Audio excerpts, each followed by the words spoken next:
Terima kasih kalau hari ini saya diberikan kesempatan, ruang, dan waktu untuk memaparkan bagian dari perjalanan pengalaman kehidupan saya.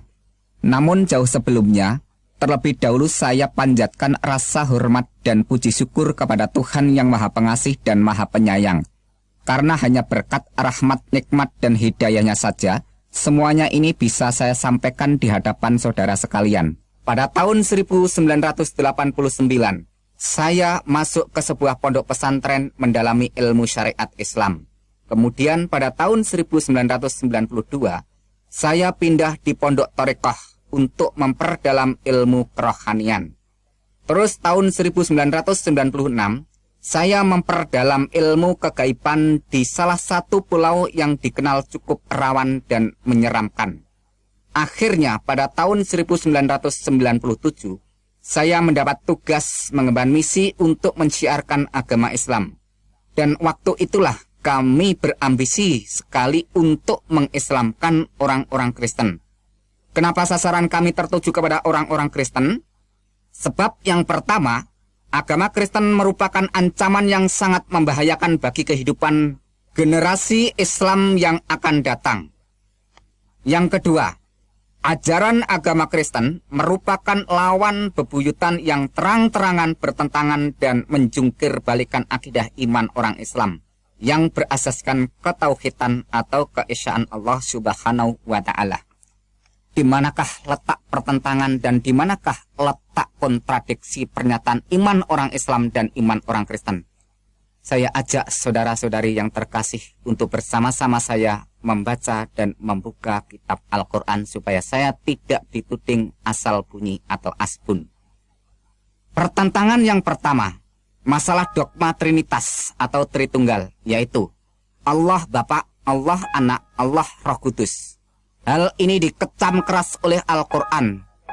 Laqad kafara alladziina qalu innallaha salisu salasa wa ma min ilahin illa ilahum wahid, yang artinya sesungguhnya kafirlah orang-orang yang mengatakan bahwasanya Allah salah satu dari yang tiga. Padahal sekali-kali tidak ada Tuhan selain Tuhan yang Esa.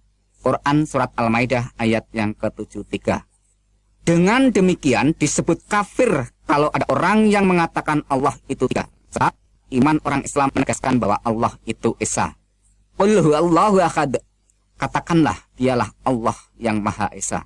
Quran Surat Al-Ikhlas ayat yang pertama. Pertentangan yang kedua, agama Kristen mengajarkan bahwa Allah itu mempunyai anak yang disebut dengan istilah anak Allah. Hal ini disangkal keras oleh Al-Quran. Lam yalid wa lam yulad. Dia Allah tidak beranak dan tidak pula diperanakkan. Quran Surat Al-Ikhlas ayat yang ketiga disambung dengan ayat berikut ini. Rabbina matakhadha sahibata wala walada. Tuhan tidak beristri dan Tuhan tidak beranak. Quran Surat Al-Jin ayat yang ketiga.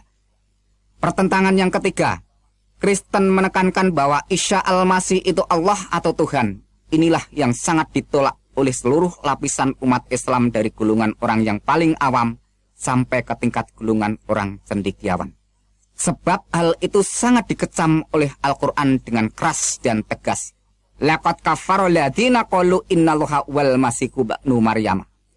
Sesungguhnya telah kafirlah orang-orang yang mengatakan sesungguhnya Allah ialah Al-Masih putra Maryam. Quran Surat Al-Maidah ayat yang ke-72.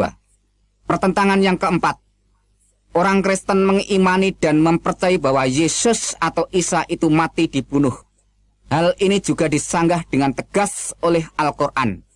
Wa qaulihim inna qatalada masiha Isa bana Maryama Rasulullahi wa ma qataluhu wa ma salabuhu walakin subihallahum wa innal ladzina ikhtalafu fihi lafi sakim minhu malahum bihi min ilmin illa tiba adhani wa ma qataluhu yaqina, yang artinya demikian. Dan karena ucapan mereka, sesungguhnya kami telah membunuh Al-Masih Isa putra Maryam, Rasul Allah.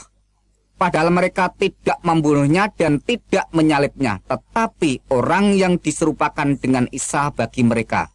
Sesungguhnya orang-orang yang berselisih paham pembunuhan Isa benar-benar dalam keraguan-raguan tentang yang dibunuh itu. Mereka tidak mempunyai keyakinan tentang siapa yang dibunuh itu, kecuali mengikuti persangkaan belaka. Mereka tidak pula yakin bahwa yang mereka bunuh itu adalah Isa. Quran Surat An-Nisa ayat yang ke-157. Pertentangan yang berikutnya yaitu yang kelima. Kitab orang Kristen yang dipegang sekarang sudah tidak suci atau asli lagi, karena sudah disembunyikan dan dirubah dengan pernyataan ayat Al-Quran. Ya ahlal kitabi qad ja'akum rasuluna yubayyinu lakum katsiran mimma kuntum tukhafuna minal kitabi wa ya'fu an katsirin. Qad ja'akum minallahi nurun wa kitabum mubin. Hai ahli kitab, sesungguhnya telah datang kepadamu rasul kami, menjelaskan kepadamu banyak dari sisi Alkitab yang kamu sembunyikan dan dibiarkannya. Sesungguhnya telah datang kepadamu cahaya dari Allah dan kitab yang menerangkan. Quran Surat Al-Maidah ayat yang ke-15 yang disambung dengan ayat berikut ini. Afatadma'una ayyu'minu lakum wa qad kana fariqum minhum yasma'una kalamallahi summa yuqarifunahu min ba'dima aqaluhu wa hum ya'lamun. Yang artinya, apakah kamu masih mengharapkan mereka akan percaya kepadamu? Padahal segolongan dari mereka mendengar firman Allah, lalu mereka mengubahnya setelah mereka memahaminya, sedang mereka mengetahui. Quran Surat Al-Baqarah ayat yang ke-75. Dengan pernyataan ayat-ayat yang sudah saya ucapkan tadi, dengan dukungan penjelasan Injil Barnabas yang pada waktu itu saya baca sebagai rujukan, di mana kesimpulan penjelasan Injil Barnabas mengatakan bahwa yang disebut atau dikatakan Mesias, yaitu penyelamat, itu adalah Kanjeng Nabi besar Muhammad Shallallahu Alaihi Wasallam. Melihat data-data yang cukup akurat dan kuat, maka dengan demikian orang Kristen telah distempel dengan label atau dicap dengan sebutan orang kafir. Mulai dari semua penjelasan pernyataan tadi, serta dengan sebuah pegangan keyakinan Al-Quran, Surat Al-Imran ayat 19, yang demikian bunyinya. Inna dina ingdallahi Islam. Sesungguhnya agama di sisi Allah hanyalah Islam. Dengan kata lain, hanya agama Islam yang diridhoi Allah. Hanya agama Islam yang dibenarkan Allah. Maka, semua agama selain Islam tidak benar. Dengan demikian, semua pengikut agama selain Islam orangnya disebut kafir. Melihat kenyataan seperti itulah saya merasa kasihan terhadap orang-orang yang memegang keyakinan ajaran iman kekristenan, yang menyembah Nabi Isa Al-Masih sebagai Allah yang Maha Pengasih, Allah yang Maha Pengampun dosa, Allah yang menyelamatkan umat manusia. Padahal ajaran agama Islam mengatakan Allah itu mukhalafatuhu lil khawatisi, yaitu wujudnya tidak serupa dengan makhluknya. Mengapa Isa Al-Masih dianggap sebagai Allah yang kelihatan? Sangat mengherankan. Sebodoh itukah semua orang Kristen? Begitu buta mata hati rohani semua umat Kristen di dunia ini. Sungguh kasihan benar kalau orang Kristen semua nanti mati dimasukkan ke penjara api neraka jahanam. Maka dari itu saya berambisi sekali untuk menjelaskan keimanan Islam kepada orang-orang Kristen supaya tidak menyimpang jauh imannya. Tetapi ketika saya membaca sebuah majalah rohani orang Kristen, di situ saya temukan penjelasan seorang pendeta yang menguraikan tentang keesaan Tuhan yang diambil dari Ulangan 6 ayat yang keempat yang demikian bunyinya. Shema Yisrael Yahweh Elohinu Yahweh Echad, yang artinya, dengarlah hai orang Israel, Tuhan itu Allah kita, Tuhan itu Esa. Demikian waktu itu saya baca. Ternyata orang Kristen sendiri tidak mengimani bahwa Allah itu tiga. Tidak seperti yang saya bayangkan selama itu. Jadi sebelum saya pergi untuk mengislamkan orang Kristen, saya memutuskan terlebih dahulu untuk mempelajari tentang iman orang Kristen yang sebenarnya. Di awal tahun 1997 itulah, secepatnya saya melangkah keluar rumah, berangkat menuju ke salah satu daerah Jawa Tengah untuk syiar agama Islam, dengan sasaran langsung terjun campur dan berbaur ke rumah orang Kristen untuk mendialogkan keyakinan, keimanan, dan kebenaran ilahi yang hakiki. Setiap hari saya beradu argumentasi, bahkan sampai berbulan-bulan saya perdebatkan dengan orang-orang Kristen yang sudah belajar di meja teologia, maupun yang sudah menyandang gelar STH sampai MTH. Tapi, tak satu pun orang Kristen pada waktu itu yang sanggup menyanggah dan menggoyahkan keyakinan Islam saya. Bahkan seringkali saya serang dengan bermacam-macam pertanyaan yang membuat mereka gelepotan dan keteteran di dalam memberikan jawaban yang selalu berputar-putar dan sangat menyimpang dari sasaran kebenaran yang semakin membingungkan pikiran saya. Namun, sampai suatu hari saat saya habis sholat duhur, saya memonitor dan memantau dari kejauhan jalannya ibadah orang-orang Kristen. Saya berpikir lucu, aneh, sangat menggelikan, pakai nyanyian-nyanyian, tepuk tangan, dan tangis-tangisan. Saya malah dibuat bertambah kebingungan bercampur keheranan dan penasaran. Setelah tangisnya pada reda, semua orang bergiliran mengucap syukur dengan suara yang keras. Di situ sungguh-sungguh saya perhatikan atas semua yang diucapkan dan kedengaran di dalam telinga saya, semua lafal kata yang diucapkan sama. Seingat saya demikian kata-kata bunyinya. Ya Tuhan, kami mengucap syukur atas kasih karunia keselamatan yang telah Tuhan anugerahkan kepada kami. Kata-kata inilah yang terus terngiang-ngiang siang dan malam di dalam telinga saya. Akhirnya menjadi bahan perenungan untuk pertimbangan dan perhatian. Di dalam perenungan, saya menemukan sebuah kesimpulan bahwa semua orang Kristen sudah menerima anugerah keselamatan. Sedangkan saya masih terus berdoa siang dan malam minta-minta untuk diberi keselamatan. Allahumma inni as'aluka selamatan fid dunya wal akhirah. Ya Allah, berikanlah aku keselamatan di dunia dan di akhirat. Rabbana atina fid dunya hasanah wa fil akhirati hasanah wa qina adzabannar. Ya Tuhan, berikanlah kami kebaikan di dunia dan kebaikan di akhirat.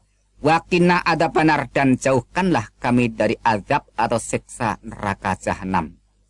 Di samping itu, saya juga mendoakan Kanjeng Nabi Muhammad serta keluarganya supaya diselamatkan. Allahumma sholli ala syahidina Muhammad wa ala ali syahidina Muhammad. Ya Allah, berikanlah keselamatan kepada junjungan Kanjeng Nabi besar Muhammad sallallahu alaihi wasallam, dan selamatkan juga kepada seluruh keluarga Kanjeng Nabi Muhammad. Dari situ saya bertambah semangat untuk mengkaji lebih dalam pernyataan ayat-ayat Al-Quran. Mulai dari surat Al-Fatihah sampai surat Anas. Yang saya bacakan langsung aja, surat Al-Fatihahnya demikian bunyinya. Bismillahirrahmanirrahim. Alhamdulillahirabbil alamin arrahmanirrahim maliki yaumiddin.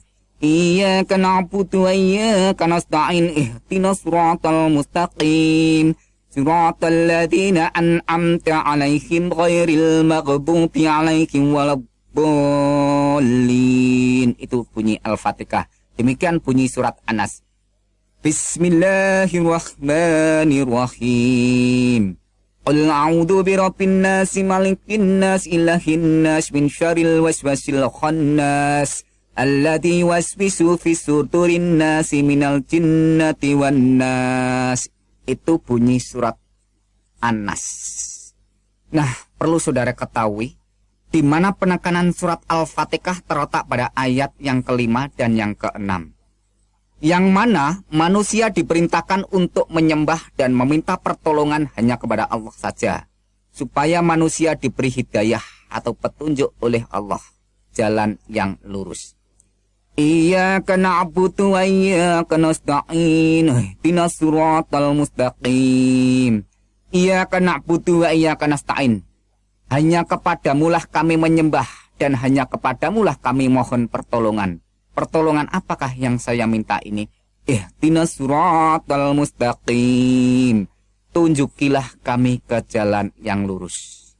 Di manakah jawaban mengenai tentang permohonan atau permintaan supaya saya diberi petunjuk jalan yang lurus itu? Maka pada waktu itu saya buka-buka pernyataan ayat-ayat Al-Quran. Dan akhirnya saya temukan jawaban permohonan saya mengenai tentang permintaan diberi jalan yang lurus.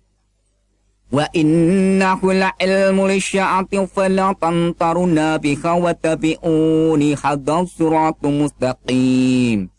Wa innahu la'ilmu lisya'ati. Dan sesungguhnya Isa benar-benar memberikan pengetahuan tentang hari kiamat. Fala tantaruna biha, dan jangan ragu-ragu tentang hari kiamat itu. Wa tabi'uni hadha siratum mustaqim. Dan ikutlah aku, inilah jalan yang lurus. Itu artinya, yaitu di dalam surat Az-Zukhruf ayat yang ke-61. Jadi jawaban yang saya mohon terletak di sini bahwa saya minta diberi petunjuk jalan yang lurus. Ihdinas siratal mustaqim. Tunjukilah kami ke jalan yang lurus. Dijawab oleh Allah dalam pernyataan surat Al-Zukhruf ayat yang ke-61 yang berbunyi, wa tabi'uni hadas siratum mustaqim. Ikutlah aku, inilah jalan yang lurus. Ya, Allah sudah memberikan jawaban kepada saya untuk memberikan petunjuk jalan yang lurus, yaitu ikutlah aku, inilah jalan yang lurus. Wa tabi'uni hadas siratum mustaqim.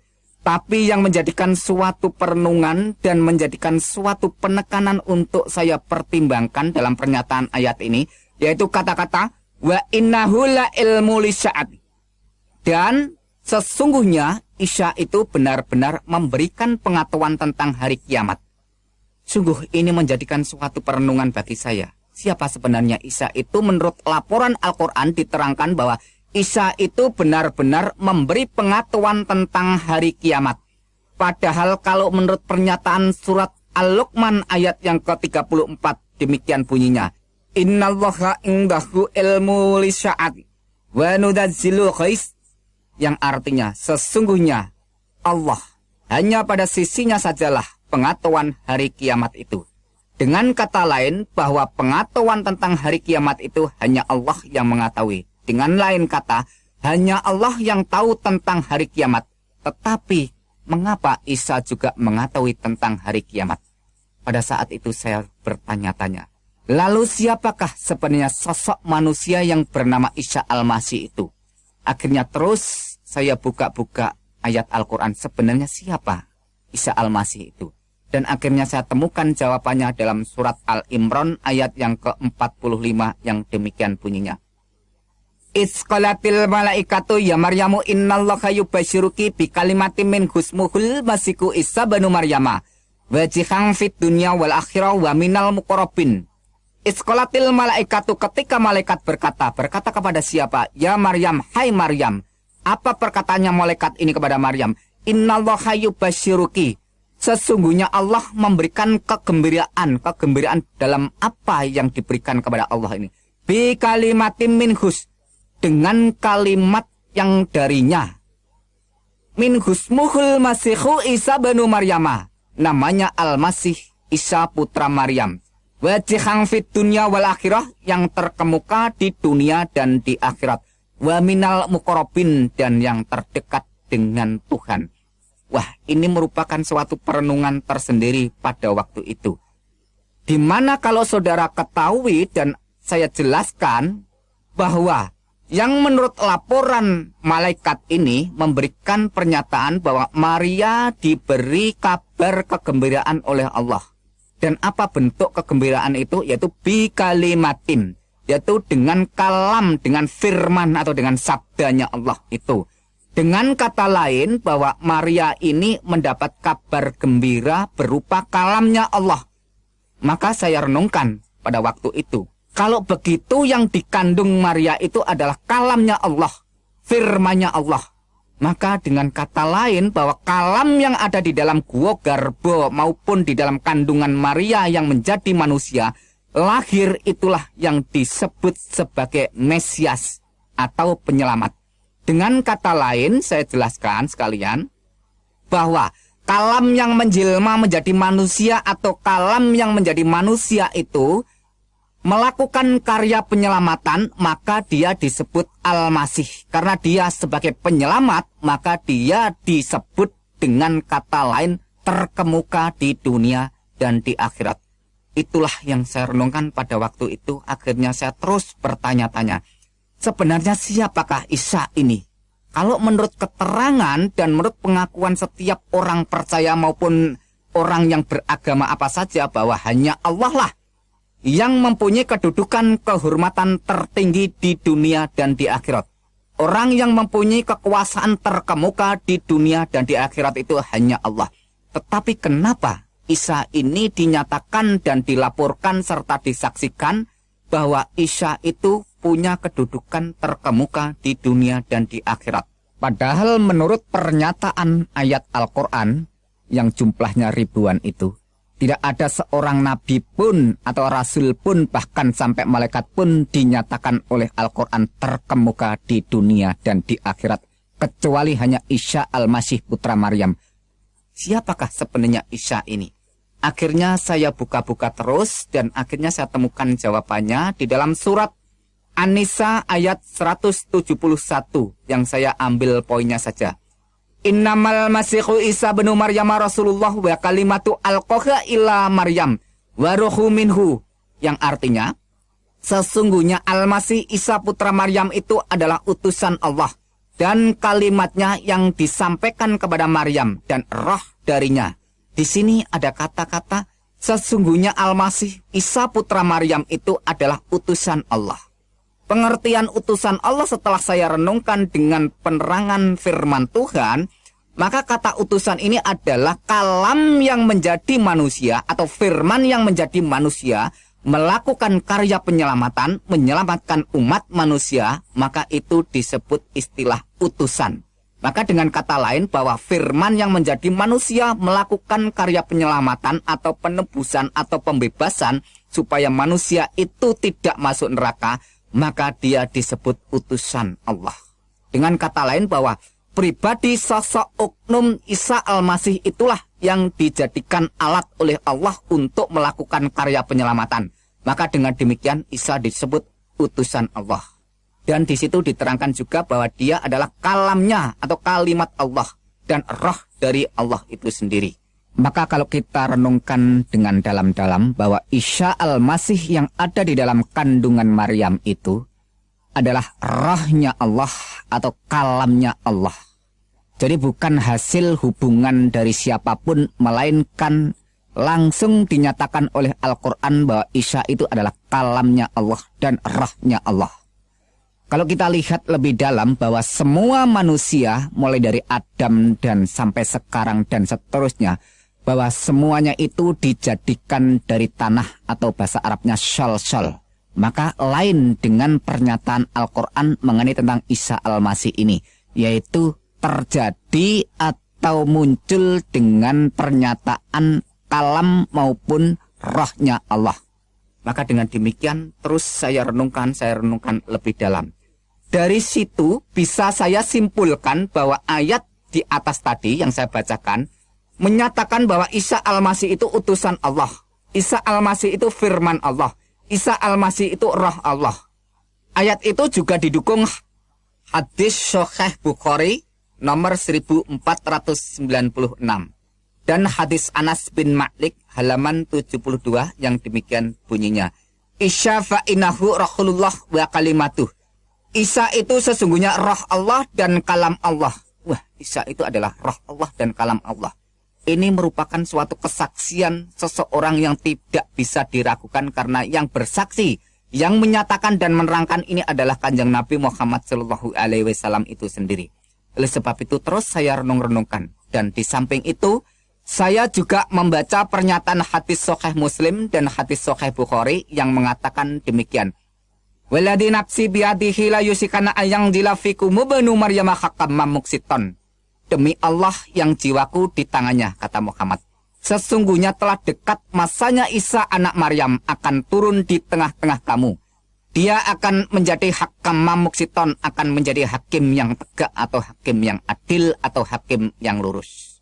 Yaitu bisa saudara baca di hadis Sahih Muslim nomor 127 atau hadis Sahih Bukhari nomor 1090.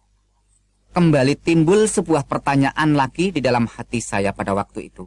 Siapakah sebenarnya Isa Al-Masih itu? Karena kalau menurut pernyataan di dalam Al-Quran bahwa Allah itulah hakim yang seadil-adilnya. Alaihissallahu bi'ahamil hakimin. Bukankah Allah hakim yang seadil-adilnya? Yaitu Quran surat At-Tin ayat yang ke-8. Mengapa Isa Al-Masih dinyatakan dan disaksikan baik itu Al-Quran maupun Kanjeng Nabi Muhammad sendiri sebagai hakim yang seadil-adilnya? Dengan demikian, kalau kita renungkan, tidak ada seorang nabi, rasul, bahkan malaikat pun yang dinyatakan oleh Al-Quran maupun disaksikan oleh Kanjeng Nabi sebagai hakim yang adil kecuali Isa Al-Masih putra Maryam. Ya, kalau kita renungkan dan kita hayati dari awal sampai akhir bahwa Isa Al-Masih itu adalah Roh Allah, Kalam Allah. Isa Al-Masih itu adalah terkemuka di dunia dan di akhirat. Isa Al-Masih itu adalah hakim yang adil. Dan Isa Al-Masih itu mengetahui tentang hari kiamat. Memang semua itu sudah jelas. Tetapi saya tetap belum mau mempercayai dan mengimani Yesus itu adalah Tuhan dan Juru Selamat saya. Mengapa? Karena masalah keyakinan, kepercayaan, dan keimanan tidak segampang orang membalikkan telapak tangan langsung terima dan diaminkan. Atau tidak semudah orang yang beli jajan di pinggir jalan langsung ditelan jadi kenyang. Tetapi ini masalah hati nurani yang suci. Maka membutuhkan pencerahan, penerangan Sang Ilahi yang Maha Suci. Supaya hati nurani ini dapat mengambil suatu keputusan untuk menyatakan keberanian tentang kebenaran yang datang dari Tuhan, Pencipta dan Penguasa semesta alam. Maka untuk mendukung dan memperkuat semuanya itu, saya langsung terus untuk mengumpulkan data-data yang bersumber dari Al-Quran maupun hadis, yang berkaitan dengan kesaksian dan pengakuan mengenai pernyataan tentang Isa Al-Masih itu. Inilah data-data yang sudah saya kumpulkan dari pernyataan Al-Quran. Quran surat 19 ayat 19. Di sana dikatakan, Isa Al-Masih seorang anak laki-laki yang suci. Quran 19 ayat yang ke-21.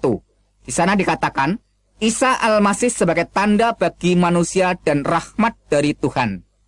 Quran surat 3 ayat yang ke-46 dan Quran surat 5 ayat yang ke-19, ayat yang ke-20 dan ayat yang ke-110. Di sana dikatakan, Isa Al-Masih semasa dalam buayan dan ayunan sudah bisa berbicara dengan manusia.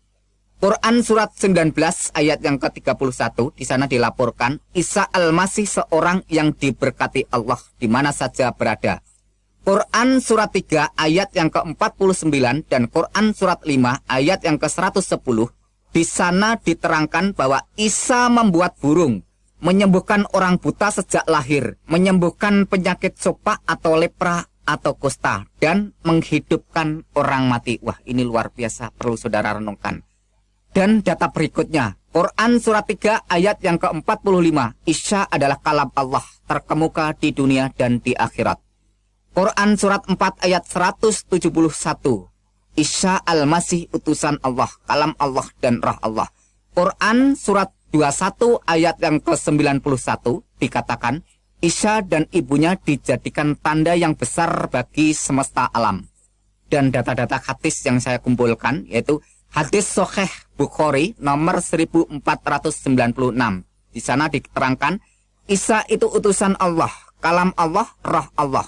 Hadis Sahih Bukhari nomor 1090. Di sana dikatakan, Isa akan turun menjadi hakim yang adil. Hadis Anas bin Malik halaman 72. Di sana dikatakan, Isa roh Allah dan kalam Allah. Hadis Sahih Muslim jilid 1 halaman yang ke-74. Di sana dikatakan, Isa adalah Imam Mahdi dan hakim yang adil. Hadis Ibnu Majah di sana melaporkan tidak ada Imam Mahdi selain Isa putra Maryam. Dengan bahasa Arab, La Mahdiya illa Isa banu Maryama. Itu bahasa Arabnya. Dengan dukungan dan pernyataan beberapa ayat-ayat Al-Quran dan hadis, perasaan saya seperti disinari dengan pancaran terang kebenaran untuk terus melangkah menuju jalan keselamatan. Tetapi ada satu hal yang membuat saya berat melangkah untuk berjalan terus menuju ke puncak keputusan. Apa itu? Yaitu masalah amal yang selama ini sudah saya kumpulkan sejak dari awal dengan jerih payah ibadah yang melelahkan dan memakan kurun waktu yang cukup panjang. Sebab menurut ajaran agama Islam, apabila orang itu sudah murtad atau keluar dari agama Islam, segala amal ibadahnya akan musnah terhapus. Padahal bekal untuk menuju kehidupan kekal harus disertai dengan banyak amal. Dari sini saya kembali dihantui perasaan takut, khawatir, keraguan, kebimbangan, dan kebingungan. Saya lantas terus kembali buka-buka kitab hadis maupun kitab Al-Quran. Pada saat saya membuka hadis Sahih Muslim, ada suatu pernyataan hadis yang menjelaskan tentang masalah amal. Yang demikian bunyinya. Ang Jabir qala sami'tum Nabiya sallallahu alaihi wasallam yaqulu la yudakhilu ahadam minkum amaluhul jannah wala yujiruhu minan nar wala ana illa birahmatin minallah, yang artinya dari Jabir radhiyallahu anhu, katanya dia mendengar Nabi Shallallahu alaihi wasallam bersabda, bukan amal seseorang yang memasukkannya ke surga atau melepaskannya dari neraka, termasuk juga aku, kata Kanjeng Nabi. Lantas bagaimana? Illa birahmatin minallah, kecuali dengan rahmat Allah. Hadis Sahih Muslim nomor 2412 sampai 2414. Dengan kata lain saya simpulkan bahwa hadis tadi menerangkan bahwa seseorang itu masuk neraka atau masuk surga bukan ditentukan oleh amal, melainkan illa birahmati minallah, kecuali dengan rahmat Allah. Dan Al-Quran pun juga menyatakan dengan jelas, yaitu Quran surat 44 ayat yang ke-40 sampai ke-42 yang demikian bunyinya. Inna yaumal fasli mikatuhum ajma'in. Sesungguhnya hari keputusan atau hari kiamat itu adalah waktu yang dijanjikan bagi mereka semuanya. Dilanjutkan ayat berikutnya. Yaumal la yuqni maulan amaulan syai'in walahum yungsarun. Yang artinya, yaitu hari yang seorang karib tidak dapat memberi manfaat kepada karibnya sedikit pun, dan mereka tidak akan mendapat pertolongan. Dan dilanjutkan ayat berikutnya, illa ma rahimallahu innahu huwal azizur rahim, yang artinya kecuali orang-orang yang diberikan rahmat oleh Allah, sesungguhnya dialah yang maha perkasa lagi maha penyayang. Nah, kesimpulan dari Quran surat Ad-Dukhan ayat yang ke-40 sampai 42 menyatakan pada hari keputusan atau hari penghakiman atau hari pengadilan, tak seorang pun kerabat dekat yang bisa memberi manfaat atau memberikan pertolongan kecuali orang yang diberi rahmat oleh Allah. Ternyata setelah saya renungkan, menurut pernyataan Quran surat 19 ayat 21, bahwa Isa itulah yang dijadikan tanda bagi manusia dan sebagai rahmat dari Allah. Qala kadzalika qala rabbuka huwa alayya hayyinun walinaj'alahu ayatalin nas wa rahmatan minanna wa kana amran maqdiyah, yang artinya Jibril berkata, demikianlah Tuhanmu berfirman, hal itu adalah mudah bagiku, dan agar dapat kami menjadikan suatu tanda bagi manusia dan sebagai rahmat dari kami. Dan hal itu adalah suatu perkara yang sudah diputuskannya. Waduh, luar biasa. Akhirnya sudah tidak saya ragukan lagi, sudah saya tidak bimbangkan lagi mengenai tentang pernyataan ayat-ayat Al-Quran maupun hadis yang menerangkan atau menyaksikan atau melaporkan siapakah sebenarnya Isa Al-Masih itu. Maka di tahun 1997 itu pun secepatnya saya mengambil keputusan dengan tegas menyatakan iman bahwa Yesus Kristus itu adalah benar-benar Tuhan dan Juru Selamat saya secara pribadi, serta Tuhan dan Juru Selamat seluruh umat manusia. Dengan demikian, segeralah saya minta dibaptis sebagai tanda pertobatan dan pengakuan iman saya menjadi pengikut Yesus Kristus. Sekarang resmilah saya menjadi pengikut Yesus Kristus. Perasaan senang dan tenang selalu mengalir di dalam iman dan rohani saya. Sebab Al-Quran pun juga mengakui, Itzqalallahu ya Isa ini mutawafika warafi'uka ilayya wa mutahhiruka minal ladina kafaru wa ja'ilul ladina tabaqafaqal ladina kafaru illa yaumil qiyamah, yang artinya ketika Allah berfirman, hai Isa, Sesungguhnya aku akan menyampaikan kamu kepada akhir ajalmu dan mengangkat kamu kepadaku serta membersihkan kamu dari orang-orang kafir dan menjadikan orang-orang yang mengikuti kamu di atas orang-orang kafir hingga hari kiamat. Ini saya renungkan bahwa pengikutnya Isa itu menurut laporan dan keterangan Al-Quran surat Al-Imran ayat yang ke-55 memberikan pernyataan bahwa pengikut Isa Al-Masih itu diberi kedudukan dan status kehormatan di atas orang-orang kafir. Atau dengan kata lain, di atas orang-orang yang tidak percaya. Dengan demikian, pengikut Nabi Isa, pengikut Isa Al-Masih, itu menurut laporan Al-Quran tadi, bahwa pengikutnya dimuliakan, ditinggikan kedudukannya di atas orang-orang kafir. Jelas dan singkatnya bahwa pengikut Isa Al-Masih itu dimuliakan di atas orang-orang yang tidak percaya. Sampai kapankah pernyataan ini? Menurut ayat berikutnya dijelaskan, illa yaumil qiyamah, sampai hari kiamat. Jadi perlu saudara ketahui bahwa sampai saat ini belum terjadi hari kiamat. Maka dengan demikian, siapa saja yang mau percaya dan mau menjadi pengikut Isa Al-Masih dinyatakan oleh Al-Quran dimuliakan di atas orang-orang kafir. Maka dengan pernyataan ayat-ayat Al-Quran dan penjelasan hadis itu, iman saya sebagai pengikut Yesus Kristus semakin dikuatkan dan mantap. Sebab masalah keselamatan, kalau sampai ditunda-tunda hingga ajal tiba, akibatnya akan fatal dan gagal total, sampai kekal. Sesal dan kesal tiada artinya karena sudah tidak ada jalan keluarnya. Karena itu saya cepat-cepat bertobat sebelum terlambat. Sebab Al-Quran sendiri sudah mengingatkan semua orang dengan tegas dan keras. Wa iminkum ila wariduha kana ala rabbika katman magdiya. Dan tidak seorang pun daripadamu melainkan mendatangi neraka. Hal itu bagi Tuhanmu adalah suatu kepastian yang sudah ditetapkan. Quran surat 19 ayat yang ke-71.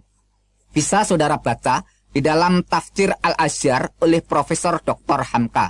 Di sana ditegaskan dengan jelas bahwa semua orang masuk neraka, tidak pandang bulu dia berbuat baik atau berbuat jahat. Semuanya dinyatakan masuk neraka.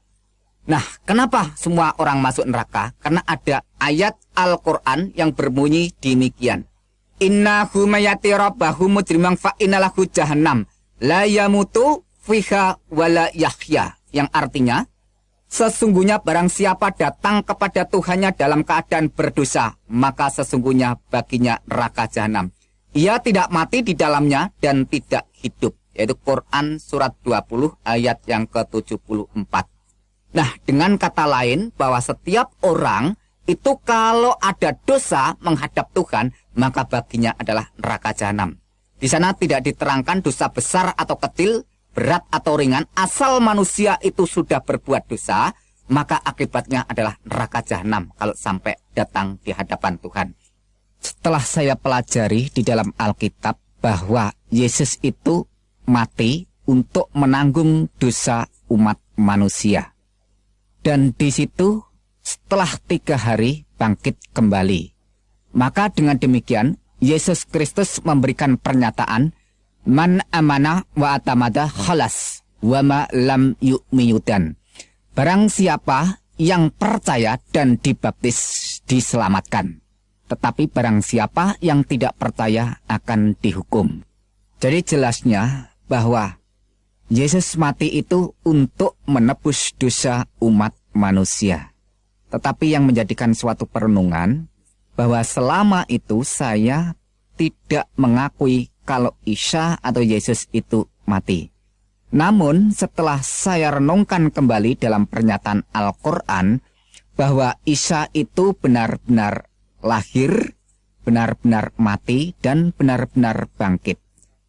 Hal semacam ini diterangkan oleh Quran surat Maryam ayat yang ke-33, yang di sana langsung saya terjemahkan bahasa Indonesianya saja. Dan kesejahteraan semoga dilimpahkan kepadaku, maksudnya adalah Isa Al-Masih. Pada hari aku dilahirkan, yaitu pada hari Isa Al-Masih dilahirkan. Pada hari aku meninggal, yaitu pada hari Isa Al-Masih meninggal. Dan pada hari aku dibangkitkan, yaitu pada hari Isa Al-Masih dibangkitkan, hidup kembali. Dengan kesimpulan kronologis ayat di atas, pertama, dilahirkan atau hidup, kedua, meninggal atau mati, ketiga, bangkit atau keluar dari kubur, dan keempat, hidup kembali, alias realita kenyataan bahwa yang hidup kembali setelah mengalami kematian itu bukan setan, bukan siluman, dan bukan tipuan, melainkan benar-benar Isa. Jadi yang jelas urut-urutannya, lahir, meninggal, bangkit, hidup kembali. Dan sekarang kita buka lagi Quran surat Al-Imran ayat yang ke-55. Kita ambil poinnya saja. Hai Isa, sesungguhnya aku akan menyampaikan kamu kepada akhir ajalmu dan mengangkat kamu kepadaku. Dengan kata lain, kesimpulannya, Allah akan menyampaikan ajal atau kematian Isa, dan Allah akan mengangkat Isa kepadanya. Jadi di sini juga jelas urut-urutannya. Mati, diangkat. Dengan kata lain, mati dulu baru diangkat. Jadi dengan jelas Al-Quran menyatakan bahwa Isa itu benar-benar mati dan benar-benar diangkat. Sesuai dengan pernyataan Alkitab itu sendiri bahwa Tuhan Yesus Kristus sadar benar-benar apa yang akan terjadi dan apa yang akan dialami pada dirinya. Ia telah mengatakan kepada para muridnya terlebih dahulu sebelum sesuatu terjadi. Maksudnya sebelum sesuatu itu dialami kematiannya. Menurut pernyataan Yesus Kristus, pada waktu itu mengajak para muridnya demikian katanya. Sekarang kita pergi ke Yerusalem dan anak manusia akan diserahkan kepada imam-imam kepala dan ahli-ahli Taurat. Dan mereka akan menjatuhi dia hukuman mati. Dan mereka akan menyerahkan dia kepada bangsa-bangsa yang tidak mengenal Tuhan. Supaya ia diolok-olokkan, disesah, dan disalibkan. Dan pada hari yang ketiga, ia akan dibangkitkan. Matius 20 ayat yang ke-18 sampai 19. Singkatnya, Yesus tahu dan sadar benar hadir dan perannya di dunia ini menjadi korban atau penebus dosa umat manusia. Dirinya itulah korban yang sesungguhnya, bukannya korban binatang seperti kambing atau domba, lembu atau sapi. Itu sudah tidak ada gunanya, tidak ada artinya sama sekali. Makanya orang Kristen sekarang tidak perlu ikut-ikutan tata cara upacara penyembelian korban binatang semacam itu. Kalau ada orang Kristen sekarang masih ikut-ikutan hal semacam itu, berarti tidak menghargai dan menghormati bahkan menghina korban yang sejati Tuhan Yesus Kristus itu sendiri. Ingat pernyataan Tuhan Yesus Kristus dalam perjamuan malam. Ambillah, makanlah, inilah tubuhku. Minumlah kamu semua dari cawan ini, sebab inilah darahku. Darah perjanjian yang ditumpahkan bagi banyak orang untuk pengampunan dosa. Matius 26 ayat 26 sampai 28. Dengan demikian, percaya iman sepenuh kepada Tuhan Yesus Kristus, orang itu hidupnya dijamin dengan pasti masuk surga. Tidak ada istilah kata mudah-mudahan masuk surga. Kenapa demikian? Sebab Tuhan Yesus Kristus sudah membuktikan bahwa ia sekarang ada di surga. Bahwa ia sekarang berkuasa di surga. Inilah rahasia iman Kristen, korban penyalipan, kematian, dan kebangkitan Tuhan Yesus Kristus.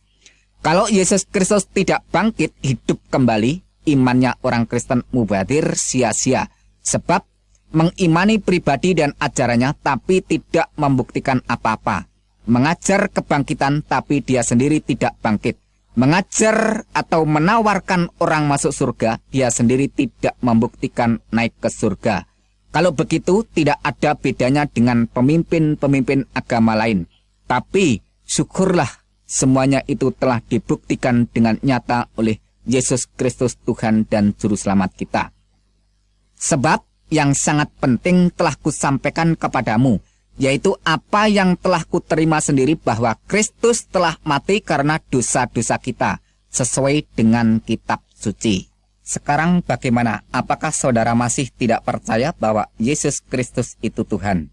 Baiklah, akan saya tunjukkan bukti yang bisa saudara lihat sendiri. Bukti bahwa Yesus itu Tuhan. Dia berjanji dengan pasti memasukkan semua orang ke surga yang percaya dan beriman kepadanya. Dan saudara ketahui sendiri, terbukti banyaknya orang bertobat dan beriman kepada Tuhan Yesus Kristus sejak dari zaman dulu hingga sekarang. Di antara salah satu sekian banyak orang adalah saya sendiri. Mungkin saudara berpikiran dengan berbagai macam penafsiran tentang diri saya pribadi. Ya, silahkan, itu sah-sah saja. Tapi perlu saudara ketahui dan saudara sadari bahwa orang-orang yang hidup di negara maju dan orang-orang yang hidup di negara modern itu adalah orang-orang yang ilmu pengetahuannya tinggi, orang-orang yang kaya, orang-orang yang terhormat, dan orang-orang yang terpandang. Tapi mengapa mereka semua itu mau percaya menyembah Yesus Kristus? Jawabnya sudah pasti jelas. Mereka itu semua tahu benar bahwa Yesus Kristus adalah Tuhan dan Juru Selamat seluruh umat manusia. Makanya mereka semua itu yang imannya sungguh-sungguh tidak akan pernah bisa digeser oleh keyakinan iman agama apapun. Sebab mereka semua mengetahui dan sadar benar bahwa hanya satu sosok pribadi saja yang bisa menyelamatkan orang dari siksa neraka, yaitu sosok pribadi yang berkuasa di surga dan di bumi. Siapakah dia? Yaitu Yesus Kristus yang adalah Tuhan dan Juru Selamat seluruh umat manusia yang percaya kepadanya. Jadi Tuhan Yesus Kristus itu bukan milik orang yang beragama Kristen saja, melainkan milik semua umat manusia yang percaya kepadanya. Bagaimana kalau ada orang yang nekat tetap tidak mau percaya? Apakah orang itu akan selamat? Dalam hal ini Tuhan Yesus Kristus menjawab dengan tegas, "Man amana wa atamada kholas wa ma lam yu'miyudan." Siapa yang beriman dan dibaptis selamat, dan siapa yang tidak percaya dihukum. Markus 16 ayat yang ke-16. Jadi masuk surga atau masuk neraka bukan berdasarkan orang itu sudah berbuat baik, melainkan tindakan dan tanggapan iman seseorang itu kepada sosok pribadi yang berkuasa di surga dan di bumi, yaitu Tuhan Yesus Kristus. Dan Tuhan Yesus Kristus terus mengingatkan kepada semua orang dengan menyatakan yang jelas, "Karena itu aku tadi berkata kepadamu bahwa kamu akan mati dalam dosamu, yaitu kamu akan binasa dalam neraka karena keangkuhan dan kesombonganmu, yaitu tidak mau percaya kepadaku. Jika kamu tetap tidak percaya bahwa aku adalah Dia, yaitu penyelamat seluruh umat manusia, maka kamu akan tetap dimasukkan ke dalam neraka." Keterangan itu bisa saudara baca sendiri di dalam kitab Injil Yohanes pasal yang ke-8. Dengan demikian, kalau kita mau renungkan lebih dalam, nasib seseorang bergantung kepada Yesus Kristus yang adalah Tuhan dan Juru Selamat seluruh umat manusia. Orang itu mau menanggapi atau menolak, mau mengimani atau tidak, silahkan memilih, monggo kerso, tidak ada paksaan. Memang Tuhan itu maha kuasa, tetapi kuasanya tidak untuk memaksa siapa saja sebelum saatnya tiba. Akan tetapi, kalau saatnya sudah tiba, saudara tidak akan bisa lepas atau lolos dari pengadilan dan penghakiman maupun penghukumannya. Selama Tuhan masih memberikan kesempatan, nafas di kandung badan, marilah secepatnya ambil keputusan bertobat, datang beriman, menerima kasih karunia keselamatan yang dianugerahkan bagi setiap orang yang mau menerima dan beriman kepada Yesus Kristus Tuhan dan Juru Selamat seluruh umat manusia. Perlu saudara ketahui dan sadari lebih dalam lagi bahwa setan tidak akan tinggal diam kalau ada orang yang datang beriman kepada Tuhan Yesus Kristus. Dan setan paling tidak senang kalau ada orang yang mengakui, mengimani dan menyebut Yesus Kristus itu adalah Tuhan dan Juru Selamatnya. Sebab bagi setan merupakan kegagalan yang sangat fatal untuk mencari pengikut sebanyak-banyaknya orang untuk menemani setan di tempat neraka jahanam. Ya, kalau ada pemikiran di dalam benak hati saudara bahwa saya adalah orang yang tersesat dan menyesatkan banyak orang karena mengajak beriman dan percaya kepada Tuhan Yesus Kristus, dan terbukti nanti bahwa Yesus Kristus itu bukan benar-benar Tuhan dan Juru Selamat umat manusia, maka saya adalah orang yang nanti siap pertama kali dilempar ke dalam lautan api neraka. Saya adalah orang yang siap dimasukkan ke dalam neraka jahanam lebih dahuluan. Tetapi kalau saudara tetap nekat tidak mau percaya kepada Tuhan Yesus Kristus, ya terserah. Tidak masalah, itu hak saudara semua untuk menolak atau menerima. Akan tetapi tunjukkan bukti keberanian dan ketidakpercayaan saudara terhadap Tuhan Yesus Kristus. Katakan secara langsung ucapan saudara kepada Tuhan Yesus Kristus. Hai Yesus Kristus yang disembah oleh semua orang Kristen. Jika benar Engkau adalah Tuhan, jika benar Engkau berkuasa, tunjukkan kekuasaanmu di hadapanku. Ambil kesehatanku, ambil seluruh keluargaku, ambil seluruh harta benda kekayaanku. Ambil seluruh kebahagiaanku dan ambil seluruh kehormatanku. Kalau memang saudara berani, ulangi berkali-kali pernyataan ini. Saya meyakini secara pasti cepat atau lambat akan terjadi akibat peristiwa yang akan mengguncangkan kehidupan saudara. Perlu saudara ketahui dan sadari kalau terjadi sesuatu, cepat-cepatlah bertobat sebelum terlambat. Ya, masalah iman bukan karena ilmu pengetahuan, bukan karena ikut-ikutan, dan juga bukan karena warisan keturunan. Tetapi iman adalah rahasia Tuhan yang dikaruniakan kepada semua orang yang mau menanggapi dan mengimaninya. Maka orang itu akan merasakan dan mengetahuinya secara pribadi. Seperti kata pepatah yang mengatakan, malam yaduk alam ya'rif. Barang siapa yang belum merasakan, maka orang itu belum mengetahuinya. Maka untuk mengetahuinya, kita harus merasakan. Artinya kita harus bertindak melaksanakan iman yang sudah dikaruniakan Tuhan. Sekian kesaksian dan penjelasan dari saya. Kalau ada kesalahan, mohon maaf yang sebesar-besarnya. Tapi kalau semua ini jadi berkat, bersyukurlah kepada Sang Juru Selamat Tuhan Yesus Kristus. Di dalam kitab Injil Yohanes pasal 14 ayat yang ke-6, Yesus memberikan pernyataan, Akulah jalan dan kebenaran dan hidup.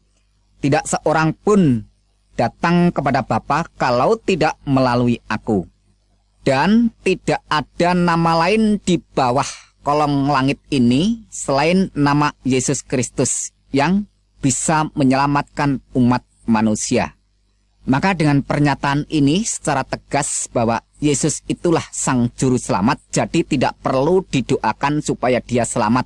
Justru dia menawarkan siapa saja yang mau percaya kepadanya maka akan diselamatkan dan dijamin secara pasti karena Yesus Kristus sendiri sudah menyatakan bukti dengan konkret saat ini ada di surga, dan hal semacam itu tidak perlu diragukan karena Al-Quran sendiri mengakui bahwa Isa Al-Masih ada di sisi hadirat Allah. Dengan kata lain bahwa Isa Al-Masih sekarang ini ada di surga. Oleh sebab itu, marilah renungkan dan marilah kita benar-benar mau dan benar-benar mengimani bahwa dialah Sang Juru Selamat seluruh umat manusia. Sekarang saya ingin menjelaskan kesalahan yang sering menjadi kesalahpahaman. Yang pertama, kesalahpahaman di dalam menyikapi tentang dogma atau ajaran Trinitas Tritunggal, yaitu tentang ajaran Bapa, Anak, dan Roh Kudus. Karena adanya pernyataan Al-Quran yang berkata, sesungguhnya kafirlah orang-orang yang mengatakan bahwasanya Allah salah satu dari yang tiga. Quran Surat Al-Maidah ayat 73. Perlu diketahui, ratusan tahun sebelum Al-Quran turun, orang Kristen yang Alkitabiah sudah menyalahkan paham ajaran Trinitas semacam itu. Sebab yang dikatakan Al-Quran Surat Al-Maidah 73 adalah paham ajaran tentang Trinitas duniawi substansi trideis relasi biologis. Saudara bisa baca sendiri Quran Surat 6 ayat 101 dan Quran Surat 72 ayat 3. Ayat-ayat itu menyalahkan kalau Allah itu dianggap mempunyai istri lantas beranak. Quran Surat 5 ayat 75 menyatakan bahwa Isa dan ibunya itu adalah manusia biasa yang makan dan minum. Quran Surat 23 ayat 91. Ayat itu menyatakan kalau ada Tuhan yang lain pasti terjadi rebutan saling mengalahkan untuk menguasai ciptaannya. Sudah saya katakan bahwa ajaran Trinitas model begitu sudah ditentang iman orang Kristen lebih duluan sebelum Al-Quran menentangnya. Sebab dogma Trinitas ketiga ilahiyah Alkitabiah adalah Bapa, Anak, Roh Kudus, di mana kata Bapa juga berbicara masalah Allah, kata Anak juga berbicara masalah Allah, kata Roh Kudus juga bicara masalah Allah. Jadi ketiganya tetap eksit berbicara tentang Allah, bukan membicarakan tentang ciptaan yang dituhankan, di mana kata Bapa berbicara tentang hakikat atau ausia oknum pribadi yang wajibul wujud, yang wajib ada keberadaannya. Kata Anak bicara tentang firman Allah yang nuzul atau turun menjadi manusia, yang melaksanakan karya keselamatan, menghapus dosa, dan membebaskan bagi orang-orang berdosa. Kata Roh Kudus berbicara tentang rohnya Allah, yang berdiam di dalam diri orang-orang yang beriman kepada Tuhan Yesus Kristus untuk memimpin, membimbing, dan memampukan orang-orang itu supaya mentaati dan melaksanakan segala perintahnya.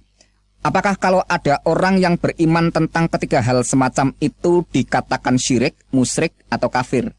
Bukankah Al-Quran juga memberikan pernyataan tentang adanya Allah, tentang adanya firman Allah, dan tentang adanya roh Allah? Ingat dan catat bahwa roh Allah atau Roh Kudus bukanlah malaikat Jibril. Di dalam Alkitab maupun di dalam Al-Quran, malaikat Jibril tidak pernah memperkenalkan dirinya adalah Roh Kudus atau roh Allah. Kesimpulannya, bahwa iman semua orang Kristen sejak dulu sampai sekarang hingga yang akan datang tetap berpedoman bahwa Tuhan itu Esa. Shema Yisrael Yahweh Elohinu Yahweh Echad, bahasa Arabnya, Isma ya Israel, Rabbu ilahuna Rabbu Ahad. Dengarlah, hai Israel, Tuhan itu sesembahan kita, Tuhan itu Esa. Silahkan baca sendiri Ulangan 6 ayat 4, Markus 12 ayat 29. Dengan demikian, orang Kristen lebih duluan beriman dan menyembah Tuhan yang Esa daripada pernyataan Al-Quran yang ratusan tahun baru menyerukan Qul huwallahu ahad. Katakanlah dialah Allah yang Maha Esa. Quran Surat Al-Ikhlas ayat pertama. Jadi pengajaran tentang Bapa, Anak, dan Roh Kudus bukanlah mengimani Allah itu jumlahnya 3 seperti aliran paganisme penyembah beberapa berhala yang dikecam Quran Surat An-Najm. Tetapi iman orang Kristen memberikan pengajaran yang lebih dalam tentang pernyataan keesaan Tuhan. Jelasnya dogma Trinitas, Bapa, Anak, dan Roh Kudus mengajarkan keesaan Tuhan yang lebih dalam sehingga orang itu lebih paham mengenal Tuhan yang Esa karena Tuhanlah yang memperkenalkan dirinya. Inilah yang disebut teologi tingkat tinggi atau ilmu ketuhanan yang sangat dalam. Sekarang pernyataan iman Kristen tentang anak Allah yang sering disalahpahamkan pengertian dan penafsirannya oleh orang Islam. Karena adanya pernyataan Al-Quran yang mengatakan Allah tidak beranak dan tidak diperanakan. Quran Surat Al-Ikhlas ayat 3. Tuhan kami tidak beristri dan dia tidak beranak. Quran Surat Al-Jin ayat yang ketiga. Bagaimana dia mempunyai anak padahal dia tidak mempunyai istri. Quran Surat Al-An'am ayat 101. Iman orang Kristen yang Alkitabiah lebih duluan menolak paham iman semacam itu. Di mana ayat-ayat Al-Quran tadi kalau saudara teliti kembali menolak pernyataan anak Allah dalam konteks jasmaniah. Pengajaran tentang anak Allah semacam itu akan membingungkan semua orang, bahkan Al-Quran sendiri ikut keheranan dengan bertanya, bagaimana dia mempunyai anak padahal dia tidak mempunyai istri. Quran Surat Al-An'am ayat 101. Jadi anggapan Al-Quran pengertian kata anak Allah adalah anak secara jasmaniah, yaitu anak yang lahir karena Allah itu beristri. Pernyataan semacam itu kalau ditujukan kepada iman orang Kristen salah total dan salah besar. Di mana kata anak Allah dalam Alkitab bukan dalam pengertian anak secara jasmaniah, tetapi total non-duniawiyah. Juga bukan dalam arti biologis jasmani, tetapi anak terjadi secara adikodrati maha supranatural, yaitu kejadian seorang manusia yang asal mulanya adalah kalam Allah yang masuk di dalam rahim kandungan Maryam. Silahkan baca dan teliti lebih jeli Quran Surat 3 ayat 45 dan Quran Surat 4 ayat 171. Isa Al-Masih itulah Satu-satunya manusia di dunia yang DNA-nya atau genetikanya langsung dari zat Allah, yaitu kalamnya Allah. Maka malaikat Jibril melaporkan bahwa dia adalah anak yang suci. Quran surat 19 ayat 19. Padahal di dunia ini tidak ada manusia yang suci. Kalau toh ada manusia yang suci, hakikatnya bukanlah suci tetapi disucikan. Jadi jelas sekali beda makna dan arti. Jelasnya bahwa Yesus Kristus itu bukan ciptaan, bukan dicipta. Dalam hakikatnya yang adalah kalam Allah. Ratusan tahun sebelum Al-Quran turun, kitab Injil melaporkan lebih duluan dengan pernyataannya bahwa pada mulanya adalah firman. Firman itu ada di dalam hakikat Allah dan firman itu adalah Allah. Karena firman itu ada di dalam hakikat Allah, maka firman itu adalah Allah. Dan firman itu telah menjadi manusia. Silahkan baca Injil Yohanes 1 ayat 1 dan 14. Jadi kalau Yesus Kristus itu disebut anak Allah, bukan karena Allah itu mempunyai anak secara jasmani yang lahir dari istri Allah. Tapi firman Allah yang menjadi manusia, itulah disebut anak Allah. Bagaimana dengan Adam? Adam manusia pertama yang dibuat atau dicipta Tuhan dari sol-sol, yaitu bahan bakunya dari unsur tanah. Setelah itu manusia selanjutnya, DNA atau genetikanya melalui pembuahan dari sperma pria dan sel telur wanita yang diproses dalam rahim kandungan perempuan. Kecuali manusia yang bernama Yesus Kristus yang DNA atau genetikanya langsung dari atas. Makanya Tuhan Yesus Kristus bersabda kepada semua manusia, "Kamu berasal dari bawah, aku dari atas. Kamu dari dunia ini, aku bukan dari dunia ini." Yohanes 8 ayat 23.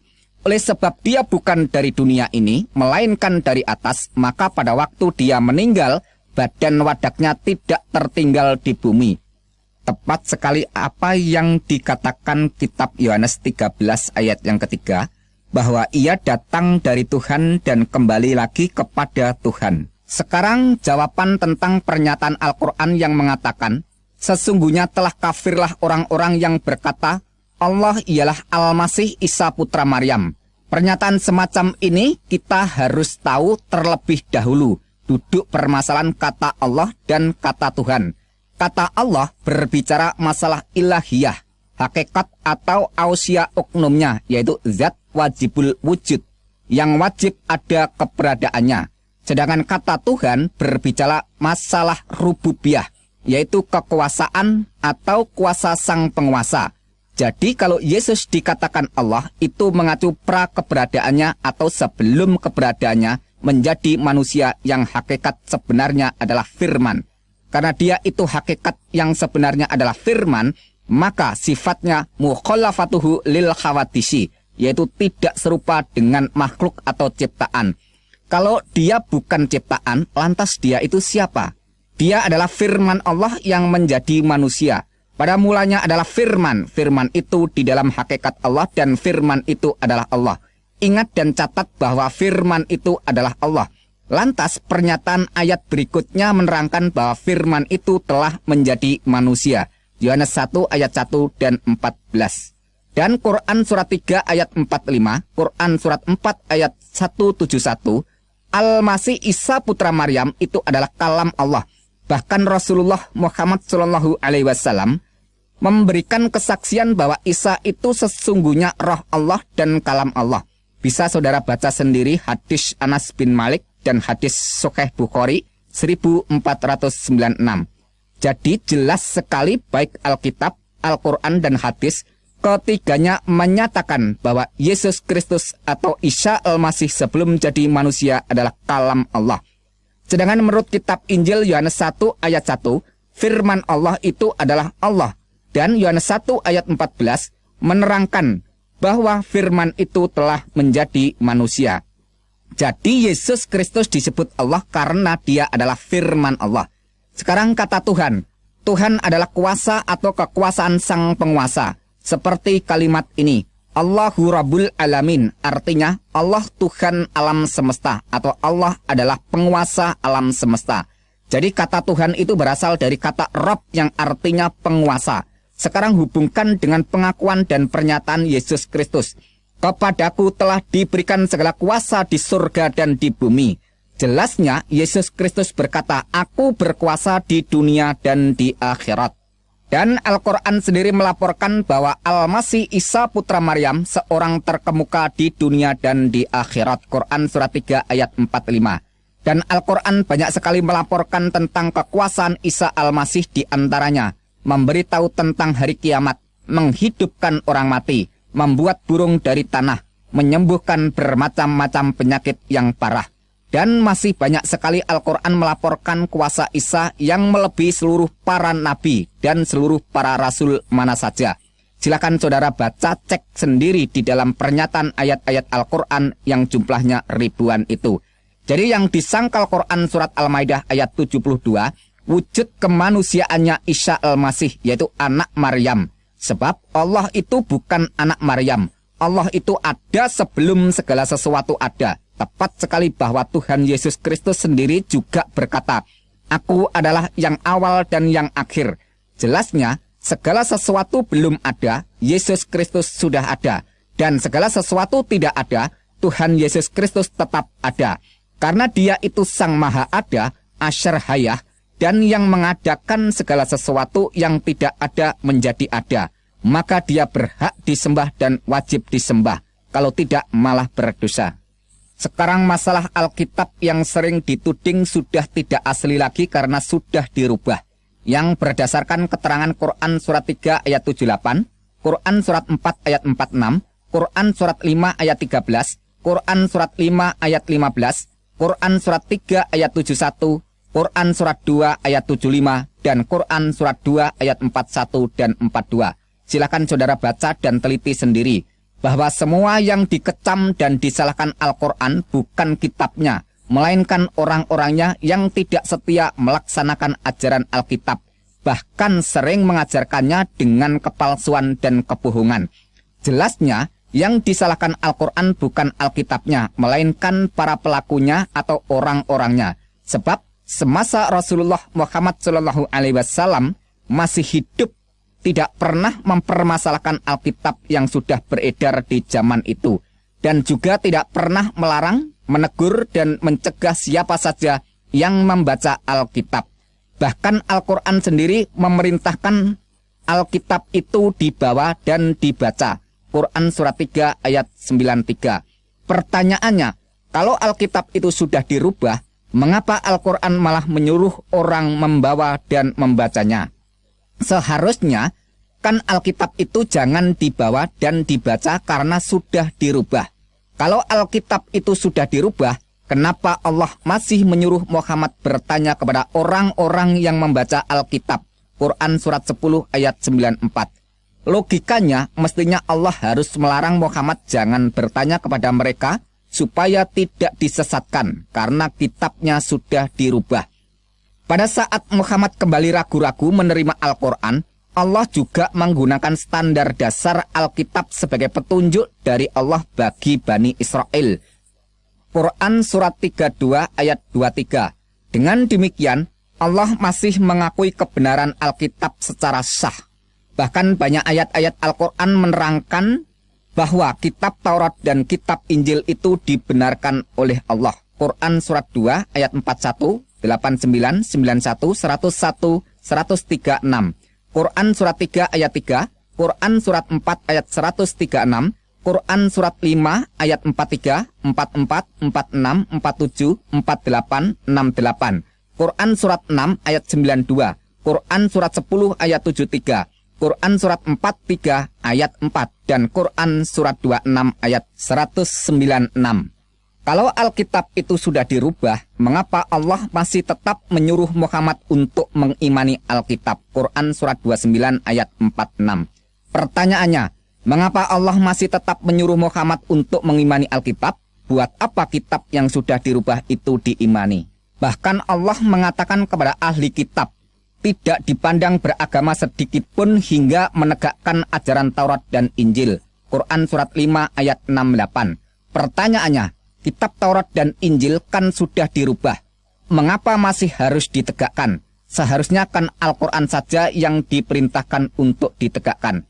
Kalau benar Alkitab itu sudah dirubah, secara langsung mengatakan bahwa Allah tidak dapat memelihara kitab yang sudah diturunkan, karena membiarkan Alkitab yang sudah diturunkan itu dirubah orang. Ada yang berdalih dengan berkata demikian, makanya Allah menurunkan Al-Quran sebagai penyempurna kitab-kitab yang terdahulu. Pernyataan semacam itu justru menuduh Allah itu kurang bijak karena menurunkan Alkitab yang tidak sempurna. Dalam iman kekristenan, kalau Tuhan yang berfirman, Tuhan mampu dan sanggup menjaga keabsahan firman-Nya, seperti yang telah difirmankan. Langit dan bumi akan berlalu, tetapi perkataanku tidak akan berlalu. Markus 13 ayat 31. Rumput menjadi kering, bunga menjadi layu, tetapi firman Tuhan kita tetap untuk selama-lamanya. Yesaya 40 ayat 8. Tetapi firman Tuhan tetap untuk selama-lamanya. Inilah firman yang disampaikan Injil kepada kamu. 1 Petrus 1 ayat 25. Aku bersaksi kepada orang yang mendengarkan perkataan-perkataan nubuat dari kitab ini. Jika seorang menambahkan sesuatu kepada perkataan-perkataan ini, maka Tuhan akan menambahkan kepadanya malapetaka-malapetaka yang tertulis di dalam kitab ini. Dan jika seorang mengurangkan perkataan-perkataan dari kitab nubuat ini, maka Tuhan akan mengambil bagiannya dari pohon kehidupan, dari kota kudus, seperti yang tertulis di dalam kitab ini. Wahyu 22 ayat 18 dan 19. Jadi kesimpulannya bahwa Alkitab yang kita baca ini tidak ada yang dirubah, tetap masih asli dan murni dari segi makna dan arti. Dan Alkitab yang kita baca ini pada hakikatnya tidak perlu mendapat pengakuan dan dukungan dari pernyataan Al-Quran. Karena Alkitab sudah sempurna. Apa yang akan disempurnakan lagi? Kalau saya mempergunakan ayat-ayat Al-Quran disebabkan karena memberikan jawaban kesalahpahaman. Kalau tidak ada kesalahpahaman, ya saya tidak akan mengutip ayat-ayat Al-Quran. Sekarang menjawab kematian Isa Al-Masih atau Yesus Kristus. Untuk membahas masalah ini, kita tidak boleh hanya mendengar informasi dari satu sisi. Sebab ini adalah kejadian fakta yang nyata, tapi berbeda cerita antara Alkitab dan Al-Quran. Maka salah satunya harus ada yang membuktikan kebenarannya. Quran surat 4 ayat 157 melaporkan bahwa Isa tidak dibunuh dan disalib, melainkan orang yang diserupakan Isa. Tapi di sisi lain, Quran surat 19 ayat 33 memuat pernyataan Isa yang berkata, "Dan kesejahteraan semoga dilimpahkan kepadaku pada hari aku dilahirkan, pada hari aku meninggal, dan pada hari aku dibangkitkan hidup kembali." Jadi jelasnya, Al-Quran melaporkan bahwa Isa itu dilahirkan, kemudian meninggal, lantas dibangkitkan, terus hidup kembali. Keterangan berikutnya Quran surat 3 ayat 55, Allah menyatakan dengan berfirman, "Hai Isa, sesungguhnya aku akan menyampaikan kepada akhir ajalmu dan mengangkat kamu kepadaku." Jadi jelasnya Allah menyatakan kematian Isa dulu baru mengangkat Isa kepadanya. Singkatnya, Isa mati dulu baru diangkat ke hadiratnya.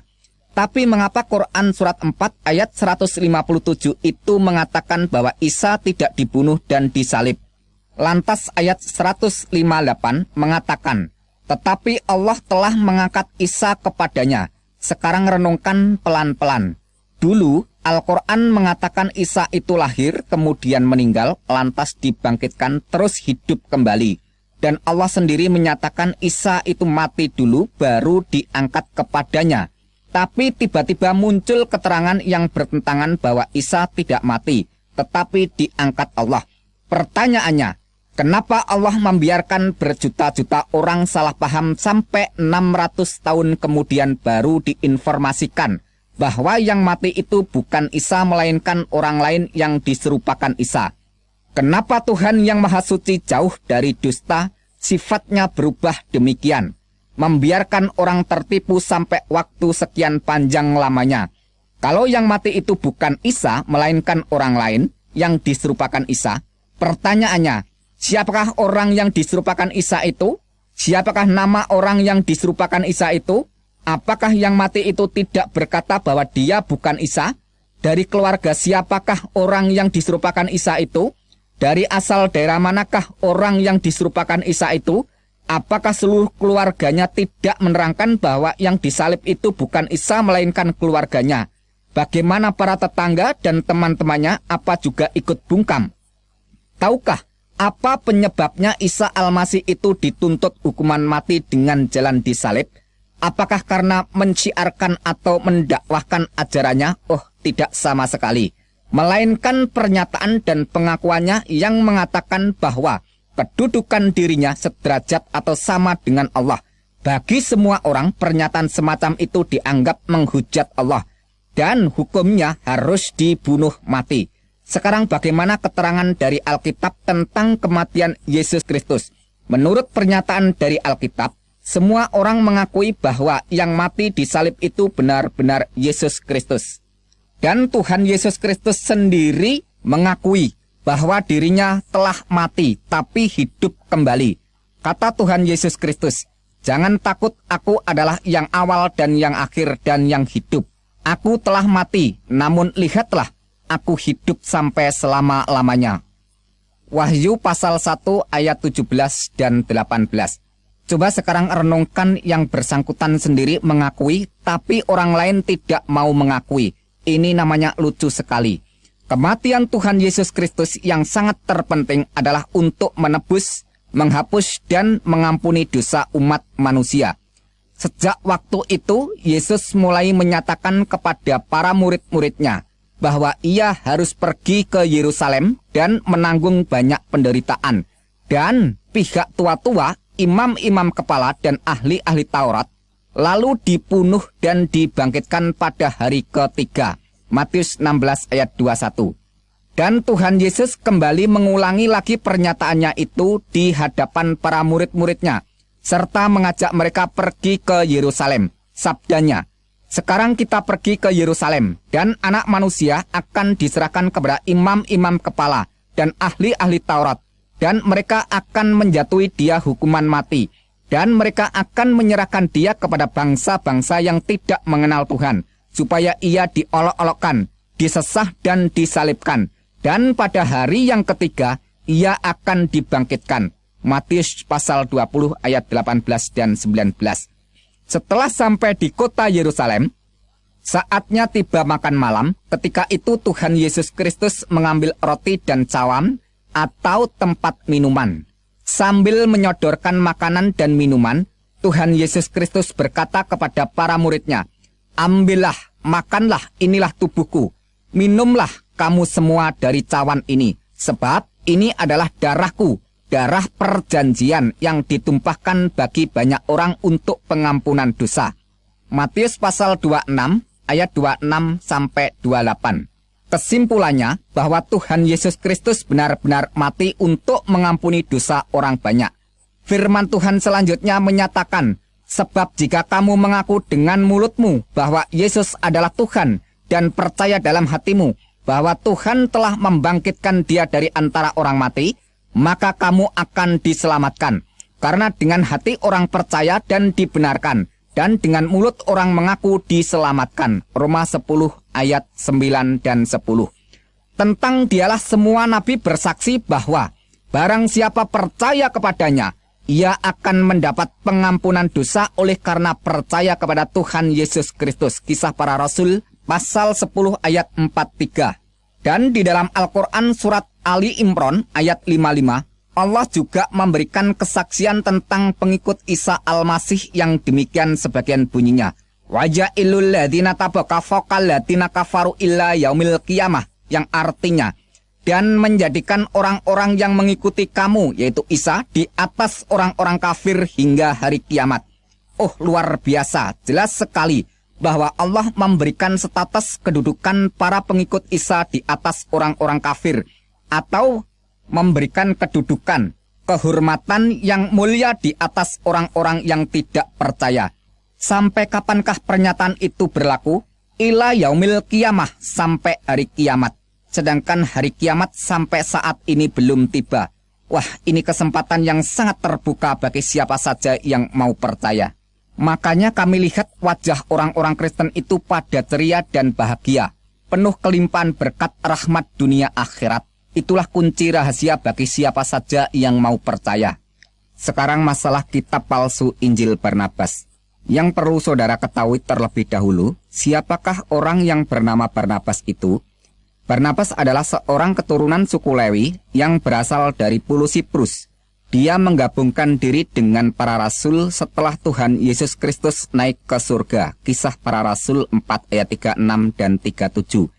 Dengan demikian, Barnabas bukanlah salah seorang dari 12 rasul yang dipilih langsung oleh Tuhan Yesus Kristus. Dan dia tidak pernah menulis kitab yang bernama Injil Barnabas. Lantas, siapakah yang menulis sebuah kitab palsu Injil Barnabas itu? Penulis kitab palsu Injil Barnabas adalah seorang keturunan Ismail. Dari mana bisa kita ketahui? Dari keterangan kitab palsu Injil Barnabas itu sendiri. Pasal 192 menerangkan demikian. Seluruh kitab ini aku belum dapat membacanya, karena pejabat tinggi agama itu di dalam perpustakaannya, aku membaca, telah melarang aku, mengatakan bahwa seorang keturunan Ismail telah menulisnya. Jelasnya demikian. Pejabat tinggi agama melarang untuk membaca kitab itu karena yang menulis kitab itu adalah seorang keturunan Ismail. Sudah jelas kita ketahui bahwa sepanjang sejarah tidak pernah ada seorang keturunan Ismail menulis kitab Injil. Dan kita ketahui bahwa kitab palsu Injil Barnabas ditulis sekitar abad ke-13 atau sekitar tahun 1300 Masehi. Dari mana kita ketahui kalau ditulis sekitar tahun itu? Dari keterangan kitab palsu Injil Barnabas yang menerangkan demikian, pasal 82 dan pasal 83, bahwa tahun Yubel diperingati setiap 100 tahun sekali. Padahal tahun Yubel yang sebenarnya diperingati setiap 50 tahun sekali sesuai yang tercatat di dalam kitab Taurat Imamat pasal 25 ayat 8 sampai 13. Tapi mengapa kitab palsu Injil Barnabas itu mengatakan bahwa tahun Yubel diperingati setiap 100 tahun sekali? Penulis kitab palsu Injil Barnabas telah terjebak ketidaktahuannya bahwa yang mengubah peringatan tahun Yubel dari setiap 50 tahun sekali diubah menjadi setiap 100 tahun sekali adalah Paus Bonifacius VIII pada tahun 1300 Masehi. Dengan demikian, bisa kita ketahui bahwa kitab palsu Injil Barnabas ditulis setelah abad ke-13 atau sekitar tahun 1300 Masehi. Kalau penulis Injil Barnabas itu adalah seorang rekan para rasul, keturunan suku Lewi dari Pulau Siprus, pasti sudah jelas dicatat pada abad pertama, bukan dicatat pada abad ke-13. Yang perlu diteliti lebih jeli lagi bahwa penulis kitab palsu Injil Barnabas tidak memahami situasi kondisi geografi daerah setempat. Di mana pasal 20 kitab Injil palsu Barnabas menceritakan bahwa Yesus dari Galilea menuju ke daerah Nazaret naik perahu. Padahal semua orang di sana sudah pada tahu kalau daerah Nazaret itu letaknya di daratan pedalaman, bukan di seberang lautan. Mana mungkin ada orang yang mau menuju ke daratan pedalaman naik perahu. Yang menjadikan perhatian sangat mengherankan di dalam kitab palsu Injil Barnabas pasal 21, merekam pengakuan setan yang menyatakan jumlah setan yang merasuk ke dalam diri orang yang kerasukan adalah 6.666 setan. Bukankah jumlah 6.666 setan jumlah bilangan yang sangat mengejutkan?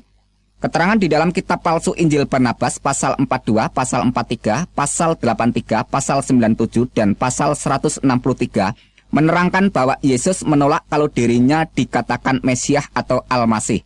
Mesias atau Al-Masih yang sebenarnya adalah seorang pesuruh Allah yang bernama Muhammad.